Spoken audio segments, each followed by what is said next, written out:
In this video, I will show you how to install the Cobbleverse mod pack for Minecraft. Before installing Cobbleverse, make sure to install CurseForge. CurseForge is the launcher we'll need to install Cobbleverse without any trouble. Once you're on the page, scroll to step 1 and click the button to download the standalone version for Windows. If you're using another operating system, scroll down for the appropriate installer. The download should begin right away.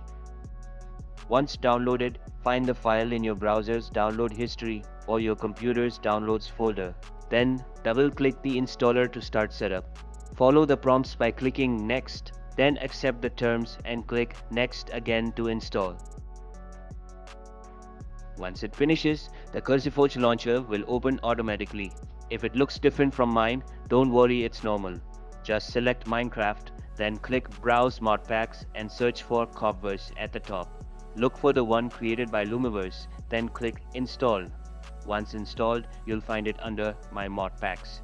Remember, you cannot open Cobbleverse using the regular Minecraft launcher, it only works through CurseForge.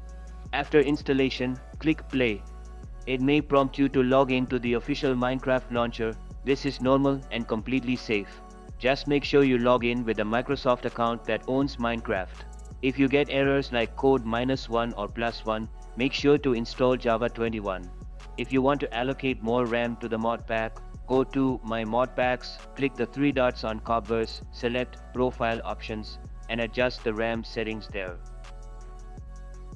If you found this video helpful, give it a like. For more tech videos like this, subscribe. Catch you later.